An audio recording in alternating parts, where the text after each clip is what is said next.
கிறிஸ்துவுக்குள் மிகவும் பிரியமான தெய்வ பிள்ளைகளை, ஆசீர்வாதமான குடும்பம், இந்த நிகழ்ச்சியின் மூலம் உங்களை சந்திப்பதில் என் இருதயம் கர்த்தருக்குள் மிகுந்த மகிழ்ச்சி அடைகிறது.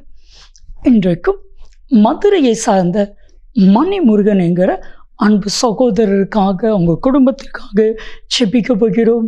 அவங்க கேட்டுக்கொண்ட ஜெப விண்ணப்பம், கல்லீரல் பலவீனம் மாறணும், கல்லீரல் இருக்கிற எல்லா பலவீனங்களையும் கத்த மாற்றி ஒரு புது பலனை கத்தர் கொடுக்கணும் அப்படின்னு கேட்டிருக்கிறாங்க. என் அன்பு தெய்வ பிள்ளைகளை, நம்ம எல்லாரும் இணைந்து ஜெபிக்கலாமா? மணிமுருகன், கல்லீரல் பாதிக்கப்பட்ட யாராகிலும் இந்த நிகழ்ச்சியை பார்த்து கொண்டிருப்பீர்களானால் இப்பொழுதே கத்தர் அற்புதத்தை செய்ய வல்லமையுள்ள தேவனாக இருக்கிறார். என்னோடு இணைந்து ஜெபிப்பீர்களா? அன்பின் பரலோக பிதாவே, மணிமுருகனுக்காக மிகுந்த கருஷனையோடு கூட நானும் கிராஸ் டிவி ஜெப பங்காளர்களும் இணைந்து ஜெபிக்கிறோம். தேவரீர் ஒரு விசை மனம் இறங்கி கல்லீரலில் இருக்கிற எல்லா பலவீனங்கள் மாறும்படியாக ஜெபிக்கிறோம். அந்த கல்லீரலையே புதிதாய் மாற்றுவீராக. அப்படி செய்ய வல்லமையில தேவன். சங்கீதம் 107:20, அவர் தமது வசனத்தை அனுப்பி அவர்களை குணமாக்குவார். இந்த வார்த்தையின்படியே வசனத்தை அனுப்புவீராக, குணமாக்குவீராக. நீர் அப்படி செய்கிறதற்காய் நன்றி நன்றி நன்றி. நீங்க பேசுங்க, நாங்க கேட்கிறோம். இயேசு கிறிஸ்துவின் நாமத்தில் ஜெபிக்கிறோம் ஜீவனுள்ள பிதாவே, ஆமென் ஆமென்.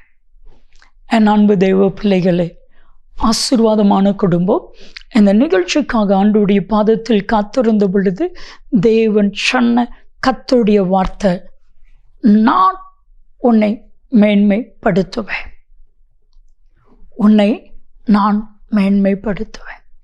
நல்ல கவனிங்க, மனுஷன் நம்மளை மேன்மைப்படுத்தணுமா, கர்த்தர் நம்மளை மேன்மைப்படுத்தணுமா அப்படின்னு யோசித்தீங்கன்னா நிச்சயமாக கர்த்தர் தான் நம்மளை மேன்மைப்படுத்தணும். ஒன்றை புரிஞ்சுக்கோங்க, மனுஷன் உங்களை மேன்மைப்படுத்துகிறான்னா அதே மனுஷன் ஒரு நாள் உங்களை அழித்து விடுவான். வேதாகமத்தில் எஸ்தரின் புத்தகம் 3வது அதிகாரம் 1 வசனத்தை நீங்கள் வாசித்து பாருங்க. அகாஸ்வேர் ராஜா ஆமான் என்கிற ஒரு மனிதனை மேன்மைப்படுத்தி அவனுடைய ஆசனத்தை பிரபுக்கள் எல்லாருக்கும் மேலாக உயர்த்தி வைக்கிறான். இப்போ இவனுக்குள்ள மேன்மை வந்தது, இவனுக்குள்ள பெருமை வந்தது, இவனுக்குள்ள ஆணவம் வந்தது, இவனுக்குள்ள மேட்டிமை வந்தது, இவனுக்குள்ள அதிகாரம் எல்லாம் வந்துச்சு. நாள் ஒன்று வந்தது, எந்த ராஜா ஆமான மேன்மைப்படுத்தினானோ அதே ராஜா அவனை கொன்று போட்டதாக வேதம் சொல்லுகிறது. எஸ்தர் 7வது அதிகாரம் 10ஆம் வசனமாகிய கடைசி வசனத்தை நீங்கள் வாசித்து பாருங்க. ஆமான் மொர்தெகாய்க்காக ஆயத்தம் பண்ணின தூக்கு மரத்திலே ஆமானையே தூக்கில் போட்டார்கள். ராஜாவின் உக்கிரகம் தணிந்தது. எந்த ராஜா மேன்மைப்படுத்தினானோ அதே ராஜா ஆமானை அழித்து விட்டான், கொண்டு விட்டான். இதுதான் உலகம். பாருங்க, உலகம் உங்களை தூக்கி தூக்கி பேசுது அப்படின்னு வச்சுக்கோங்களேன். நிச்சயமா அந்த உலகம் உங்களை ஒரு நாள் கொண்டுடும். நல்லா கவனிச்சுக்கோங்க, யாரையும் மேன்மையாக நீங்கள் பேசாதீங்க, யாரும் உங்களை மேன்மைப்படுத்தணும் அப்படிங்கிறத நினைக்காதீங்க. ஒரு முறை ஒரு சகோதரிடத்தில் நான் பேசிக்கொண்டிருந்த பொழுது அவர் சொன்னார், பிரதர், நான் யாரையும் மேன்மைப்படுத்தி பேச மாட்டேன்.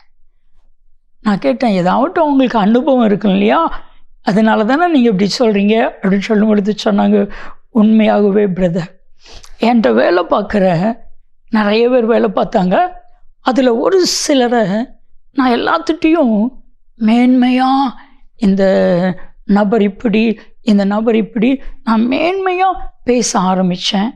நான் எப்போல்லாம் மேன்மையாக அந்த மனுஷனை பேச ஆரம்பித்தனோ அப்போல்லாம் அந்த மனுஷங்க என்னை விட்டுட்டு என்னை அவமானப்படுத்திட்டு போயிடுறாங்க. 1-2 பேர் இல்லை, 10-15 பேர். ஒவ்வொரு முறையும் நான் என்னுடைய ஒர்க்கர்ஸில் யாரை மேன்மைப்படுத்தி பேசுகிறனோ அவங்க தான் எனக்கு துரோகம் பண்ணுவாங்க, அவங்க தான் என்னை அவமானப்படுத்துவாங்க. இப்போ எந்த மனுஷன் நான் மேன்மைப்படுத்தி பேசுகிறதில்ல, யாரும் என்னை விட்டுட்டு போகலை. அவங்கவுங்க பணியை செய்கிறாங்க. நல்லா கவனிச்சுக்கோங்க, மனுஷன்தான். ஆனால் தேவன் அப்படி அல்ல. தேவன் ஒரு மனிதனை மேன்மைப்படுத்தணும் அப்படின்னு நினச்சிட்டான்னா யாராலையும் தடுக்க முடியாது. 1 நாளாகமோ 29வது அதிகாரம் 12ஆம் வசனத்தை நீங்கள் வாசித்து பாருங்க. எவரையும் மேன்மைப்படுத்த உம்மாலாக்கும். ஒரு காரில் இந்த வசனத்தை எழுதியிருந்தாங்க. 1 நாளாகமோ 29:12. அப்போ நான் அவரை பார்த்து கேட்டேன், நீங்கள் இந்த காரில் எழுதியிருக்கீங்களே அப்படின்னு சொல்லி. அப்போ நான் அப்படி சொன்னார், பிரதர், வாழ்க்கையிலேயே ரொம்ப அடிபட்டு மிதிப்பட்டு அவமானப்படுத்தப்பட்டவன்னா நான் தான். ஒரு காலத்தில் என் வீட்டில் நல்லா இருந்தேன். என் சகோதரிகள் நடுவில் நான் நல்லா இருந்தேன்.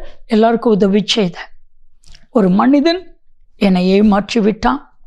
பிஸ்னஸில் தோல்வி அடைந்து அவமானப்படுத்தப்பட்டேன். பணம், காசு, பெயர், புகழ் எல்லாம் இழந்தேன்.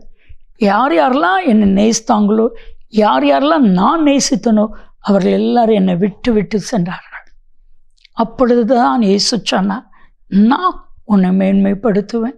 யார் யாரெல்லாம் நீ அழிஞ்சிருவே, உன் பெயர் அழியும், நீ எப்போ சாவ, சங்கீதம் 41:5 காத்திருந்தாங்களோ அவங்க நடுவில் உன்னை மேன்மைப்படுத்துவேன்னு சொன்னார்.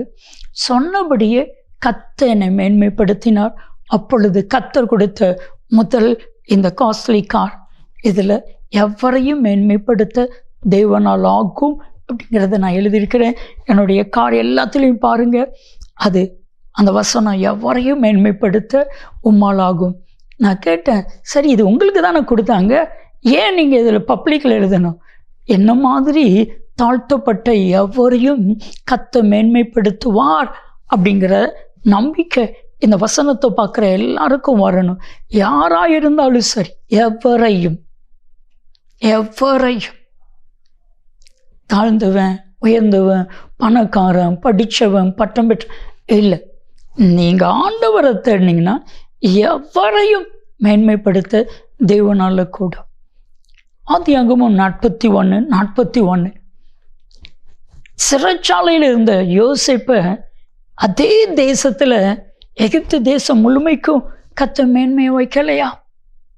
யோசுவா 3வது அதிகாரம் 7வது வசனம், மோசேக்கு அப்புறவு ஜோஷுவை எல்லாருக்கும் முன்பாக மேன்மையாய் வைக்கலையா? கர்த்தர் வைப்பா.